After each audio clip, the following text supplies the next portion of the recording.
Hey guys, first of all, thank you so much for being patient with me. I think most of you guys are probably going to be from Instagram. Most of you guys requested this video from Instagram. Go ahead and dive right into it. Our budget was $1,500 and it was for flights, room and board, and transportation while we're out there. So I always like to really consider, like, how much is the transportation going to be from the airport to the actual hotel or wherever we're staying, and is where we're staying going to be like local, like are we going to be able to have like walking distance stuff, or are we going to be using a taxi a lot, or are we going to need Uber?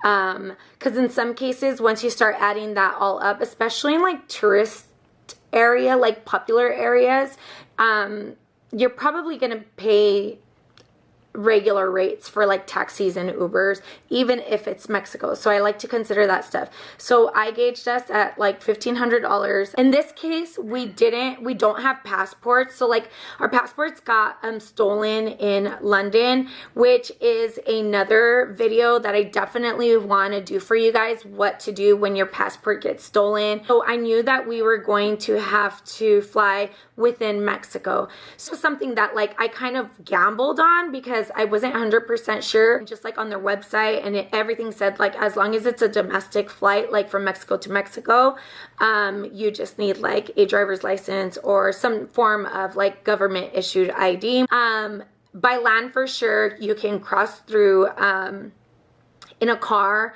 and you can just use your ID and birth certificate. So that's what we did. They do really encourage passport. I encourage passport, but in this case we're so anxious to take a trip, so we did it anyways.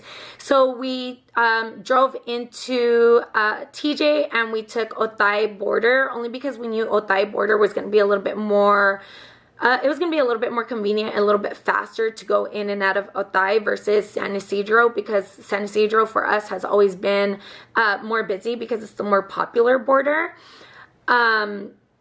So the way I actually start searching for flights, I always start with Google and I search flights. So I searched flights from TJ because I knew we were going to go through TJ, and I just searched TJ to Baja, Mexico. I've been to Los Cabos, and then I knew about La Paz because we've been to Todos Santos, and then we've heard about La Paz, but we've never been to La Paz. So I was like, oh, maybe we could do La Paz this time, because we have this thing where we try really hard not to repeat. But because, again, this was something that we're doing last minute, and we're just like trying to scratch that itch of like taking a trip over summer, we were really probably just going to go to Cabo, but we're like, let's search and see what else is out there. So I did Baja, Mexico, and then Loreto came up, and I was so broad on my search. I put Baja, Mexico, and then La Paz came up, Loreto came up, and Los Cabos came up, and then it kind of just showed like the mile range between each of them. Loreto was kind of far. It was probably about 3.5 hours out from La Paz, above from La Paz, and then Los Cabos was about 3.5 hours below from La Paz. So we were like, okay, maybe what we can do is possibly, depending on the flights, right, like the cost of them, because I'm trying to stay in that budget, we can possibly fly into either Los Cabos and then drive up to La Paz and maybe fly back home from La Paz, or La Paz to Loreto, or however, whatever's going to fall into our budget. So as I'm searching, Volaris, Aerobus, Viva Aerobus came up, Aeromexico, a couple of different airlines came up, but Volaris, and I feel like Volaris hands down always has like the best flights. I know there's a lot of, they get trashed a lot online, but honestly, usually they get trashed for like seats getting filled on flights, but I think that happens with all airlines. I think the most important thing here is that when you purchase your ticket, I encourage you to pay the extra fee for the seat, because if you don't and you just wait for them to select the seat, there's a possible chance that they're going to oversell flights. I think all airlines do, and if you don't get a seat, then they're possibly going to ask you to either take the next flight, or but they do like reimburse you, and they offer some incentives and stuff too. So I don't know, they get trashed a lot online, but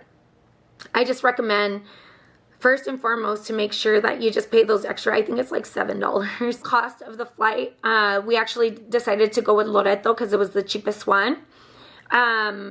Loreto was $63. So I was like, okay, I'm gonna go with Loreto. What's gonna be the cheapest route back? Is Loreto cheap back, or is La Paz cheap back? Because either way, we were gonna try to do some type of road trip to be able to experience La Paz as well. Because ultimately, or initially, we wanted to go to La Paz. So we're like, maybe we could take one day down to La Paz. We were like, worst case scenario, we'll go to Los Cabos if it's cheaper, but we've been to Los Cabos, so it wasn't like first on our list. So as I was searching like flights back, La Paz, I was really trying to just find the cheapest route. Now I went to go search for a car and what a car rental was going to be. So as I'm searching for like car rentals, I actually went through Volaris.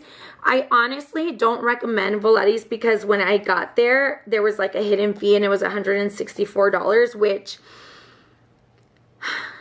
I wasn't expecting to be in my budget, but whatever, you know, like sometimes you have to just be ready for that expense or that rainy day, right? But it was, that kind of just like blew us a little bit over budget. But the actual car rental was $250 for the 5 days. So the flights alone, it was $134. For Volaris, I do recommend signing up for the V Club because you get some killer deals. I mean, I signed up for the V Club and I honestly feel like that's why I got that rate. So it's $544, and then for the car rental, I did it again through Volaris, and it was $250, and I was like, oh hell yeah, we're only at like $700, $800, right? So $544 plus $250, we are at almost $800, $794, right? But like I mentioned, I didn't know this yet, but when we got there, we had to pay $164 for an insurance in Mexico. This is another tip that I would recommend. I wouldn't buy the insurance before you go to Mexico for the car. I would just buy it when you get there. I got there, they told me that either way, if I would have got the insurance here in the US for out there, that they wouldn't have approved it. I would have still had to get insurance through them, so it was $164. Covers like my transportation, my flights. We know we don't have to pay the transportation like a shuttle from the airport to the actual hotel. What I was noticing is like when I would search rides, like ride shares or shuttles or taxis from the airport to the hotel, they were already at like $90. So just to think $90, that's already $180. And then I know that we were probably going to take taxis at some point, and I know that at some point we were probably going to do Uber or something. I don't think we were going to just like walk everywhere, so I knew that renting the car was going to be the best bet for us in this case. My family is very adventurous, like super adventurous. So hands down, I know, like I take so much pride in this, and I'm totally tooting my own horn here. I hands down plan like the best trips, but I plan the best trips for the people I know. So like, there's something that you need to pay attention to when you're the trip planner. You have to know the people that you're planning the trip for. And I know everyone in my immediate family. Like, I know what they all like. Another group of family that I like plan great trips for is like my sisters, my mom. Like when we're all together, they're always like, dude, you're our like vacation planner, because I know the things that they like. So you have to be considerate of like the people. You have to be considerate of the people that are going on this trip with you. That way you can plan accordingly, and that way, you know, you could be called like the best trip planner like me. We really love to do what the locals do. We've taught our girls to like travel and learn culture and get out there and not be afraid. Like, And they really aren't. And that's really what we do every time like we go on a vacation, even in a third world country. What I did was I did some research on Loreto. I love to go to Pinterest for this, like top places to visit in Loreto, Baja, Mexico, or I like to go on to YouTube, like top places. I didn't really see much in Loreto. Like it was so hard to find things to do. I really hope this video like helps some people, because I really didn't find much on Loreto, Baja, Mexico.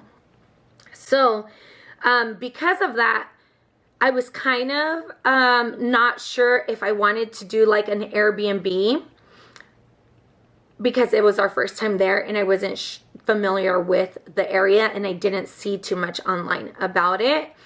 But let me tell you, there was Airbnbs as low as like $80 a night, $70 a night, $100 a night. I decided to go with a resort instead. So this is somewhere I did break the budget a little bit. And the reason why I broke the budget is because I felt a little bit more secure and I felt a little bit more safety, especially because we had the girls.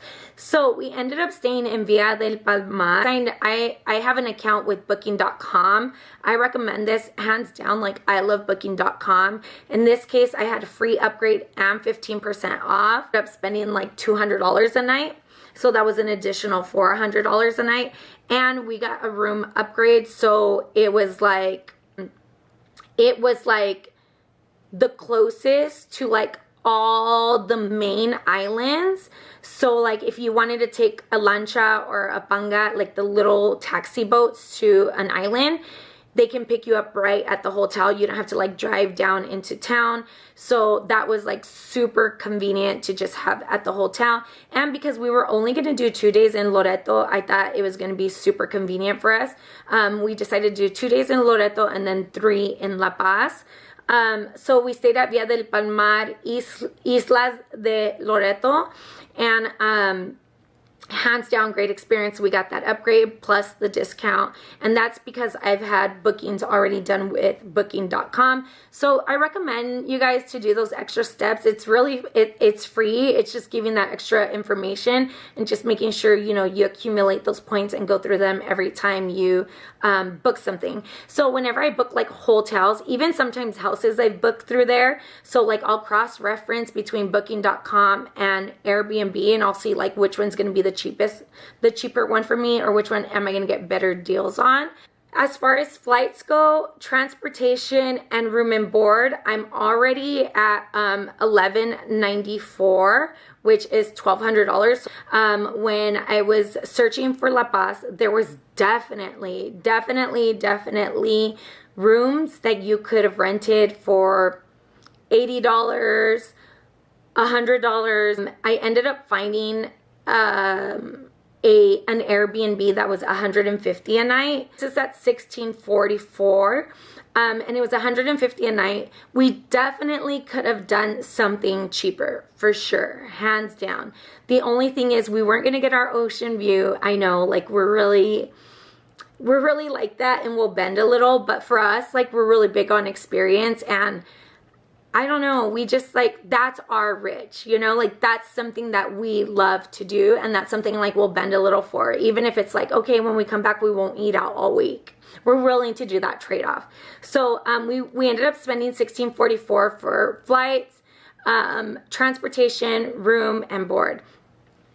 You could totally do it for less than that. The house was too big for rooms. Each bedroom had its own restroom. So even my 7-year-old had like her own restroom. And something to know, a lot of places and destinations that don't require carbon monoxide. And I've been hearing a lot on the news of like Airbnbs because of carbon monoxide poisoning.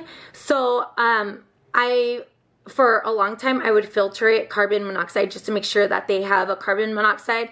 In this case, I couldn't find, like my options were so slim. Like the houses that I was finding were like $500 a night, or, just way out of my budget, that had carbon monoxide. So once I took off that filter, I was like, But we have a small, we had bought a small travel size carbon monoxide, which I totally recommend to do.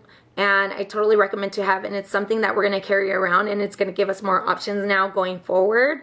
It's a travel size carbon monoxide that we carry around that you can use just whenever you rent a house, wherever you rent a house, just to check and detect if like there's any carbon monoxide leaks. Because I'm actually going to Miami in October, and I was checking the details on the house, and I noticed that it didn't have carbon monoxide, so I was like, I better make sure to pack that. So it's just something that comes in handy. I think that we should have had it since a long time ago, just for traveling. And going back to Loreto, we spent 2 days there. One day we did all the island. We rented a banga, a lancha, a taxi to visit all the islands, but it was private, and we paid $300 for that, and it was the 4 of us. It was private. We had our own captain, and really it was like at our own convenience. They provided beers, drinks for the girls, waters, and then we provided like our own food and snack. I feel like hands down that was the best day out of my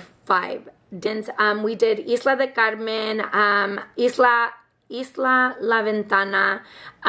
We did Isla Ensenada, Playa Blanca.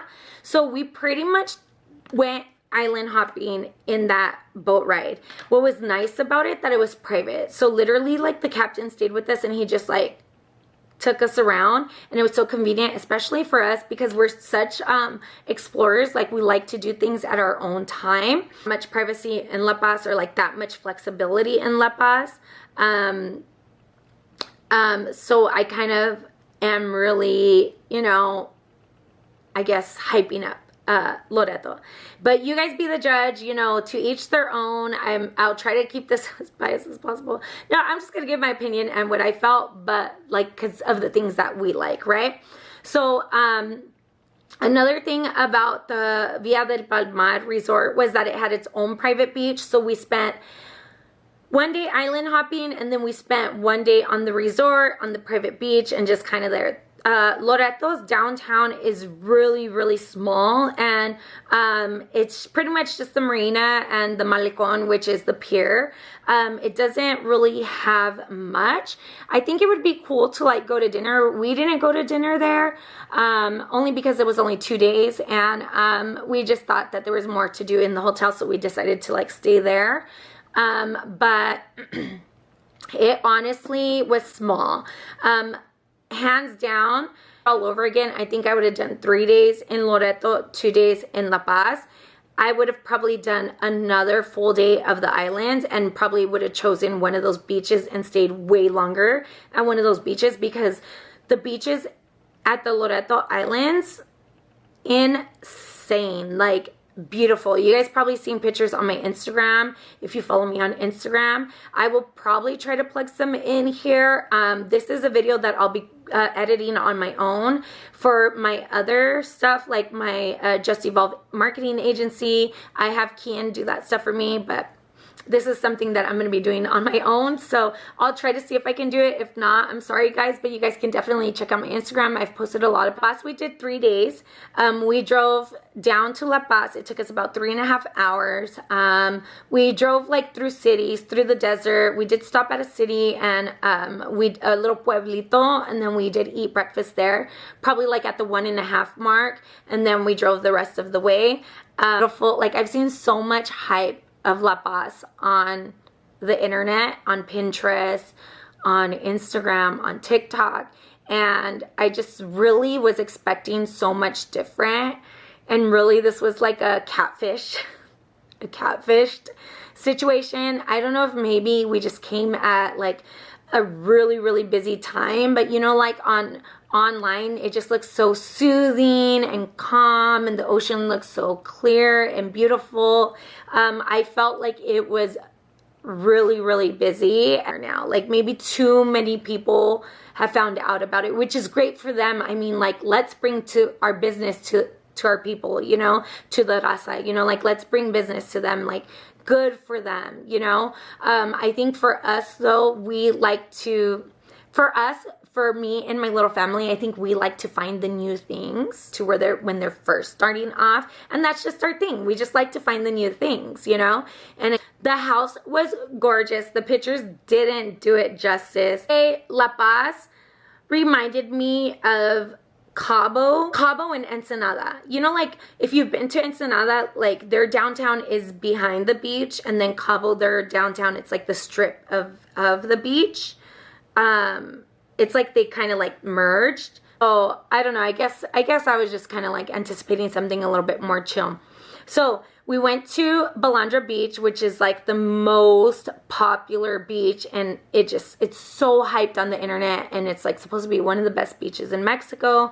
So I had done the research. I did see that it is blocked with times, so you could either go between 8 to 12 or 1 to 5.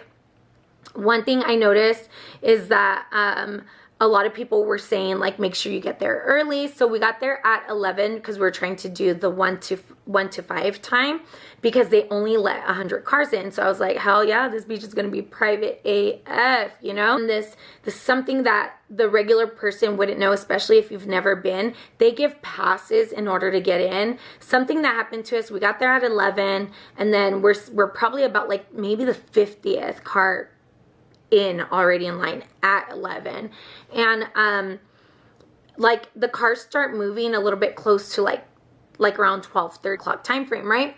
They start moving and then they stall for like a good maybe 15 minutes, and it's already 1 o'clock, and then some cars start passing us through and just like driving really, really fast, and we're like, what the fuck? Like, we've been here for almost 2 hours. So then we start going, and like we go to the front of the line, and then they're like, oh, you didn't get a pass.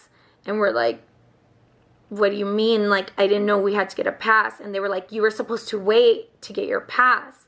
And we're like, no, like the car stalled, and everybody just started passing us up, and we didn't want like people to shortcut us and us lose our spot, because we've been here since like 11. We almost didn't get in, but we fought it a little bit. They finally let us in. So we finally get in, and I guess what happened here was we were already spoiled by the beaches, and we stayed there for 30 minutes. I think there's a little bit, so they say they keep it exclusive. They only let like so many people in. I think it was like 400 people that they let in. I think it's like 4 people per car, 100 cars. But it's a big stretch. It's like a couple miles of water. People in the water that it makes the water murky, so it's not as clear as it looks in the photos. So like maybe what we see online is like people getting there like super early in the morning, like the first ones there before the water gets murky, you know?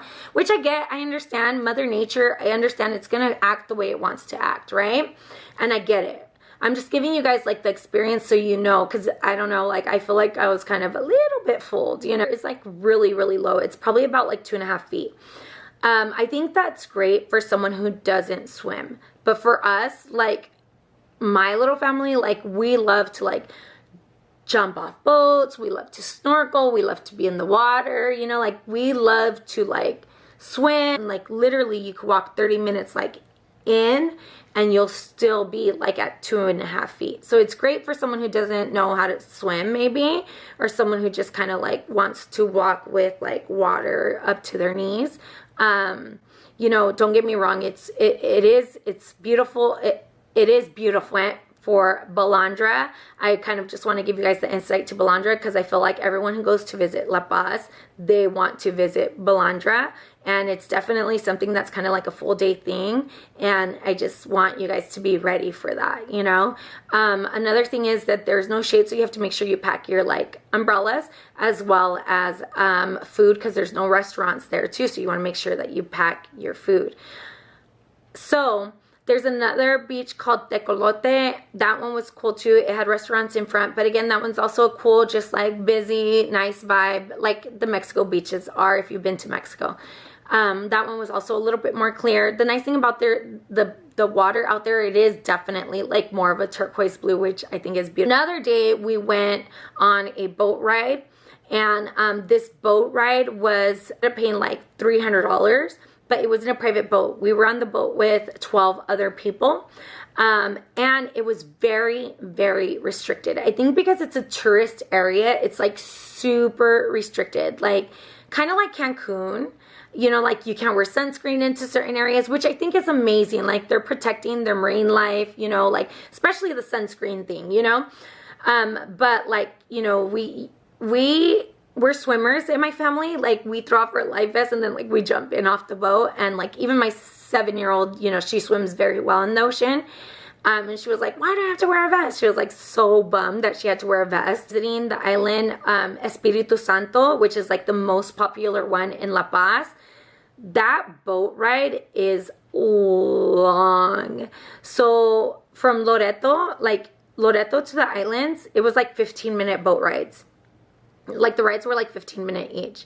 From La Paz to like La Paz, from the beach, you know, wherever we were downtown, to like the marina to Espiritu Island, it was like 45 minutes to an hour there, and then 45 minutes to an hour back. And if you've been on a lancha or a panga, like the boats that they do like the tours on, the little ones, dude, those like, they're rough. My little family is used to it, you know. We have family in Mexico, my husband does, and we go often, and my girls, like, they're used to it. But if you're not used to it, like, you better be ready for some back pain and some neck pain if you don't know how to like handle it or control your body, or like your butt's gonna hurt. I feel like in both, the best beaches were a boat ride out to an island. The beaches to the in the actual city weren't as clear or as beautiful as the ones that were like a boat ride out. Espiritu Island had great history. I really enjoyed that part. One of the beaches that we got off at was beautiful. We did some snorkeling. The snorkeling wasn't as clear as it was when we did the snorkeling in Loreto, but it was beautiful. Like, I don't want to discount it, and to each their own. Like, everybody has different wants, you know, and needs and preferences. Like I mentioned, I know what my family likes. La Paz is great. I think maybe a weekend I would recommend, especially if, you know, you live close like I do in California. It was about an hour and a half flight. It was really, really fast, even from TJ.